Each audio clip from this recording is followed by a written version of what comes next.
এই যে ডিস্ট্রিবিউশন বোর্ডটা দেখতেছেন 320 এম্পিয়ার মেইন এমসিসিবি, পাশে দেখবেন দুইটা ম্যাগনেটিক কন্ট্যাক্টর আছে, এটা হলো 250 এম্পিয়ার। ডিবি কিন্তু কমপ্লিট। আমরা ইনকামিং এবং কি আউটগোয়িং আমরা কিন্তু দুইটা দিয়েছি, একটা ইনকামিং একটা আউটগোয়িং। তো এটা সেম এটার পাশে একটা ডিস্ট্রিবিউশন বোর্ড আছে। চলেন আমরা এটা নিয়ে একটু আলোচনা করি। দেখেন এখানে দেখেন একটা এমসিসিবি এবং কি দুইটা আমাদের ম্যাগনেটিক কন্ট্যাক্টর আছে। Magnetic contactor coil volt 220 volt. খেয়াল করে জিনিসটা দেখবেন, এটা কি হয়েছে, এটা দুইটা সিলেক্টর সুইচ দিয়ে আমরা এটা ম্যানুয়াল ভাবে আমরা কন্ট্যাক্টরগুলো অন অফ করতেছি।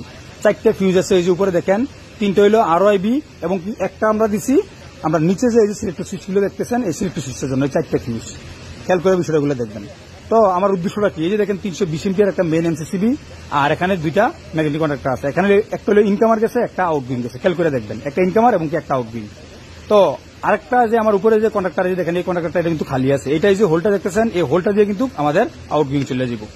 তো এই যে ম্যাগনেটিক কন্ট্যাক্টরগুলো দিয়ে ইমিউনিটি, টেম্পারেচার, অন অফ করা, কন্ট্রোল করা, চেঞ্জ ওভার মতো কিন্তু অনায়াসে আপনি ইউজ করতে পারেন।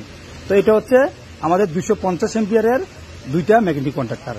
এই যে আমি চেষ্টা করবো আরো বিস্তারিত একটা ভিডিও নিয়ে আসার জন্য, তবে সংক্ষেপে আমি যতটুকু পারতেছি একটা রিলস ভিডিওর মাধ্যমে আপনাদেরকে তুলে ধরার চেষ্টা করতেছি।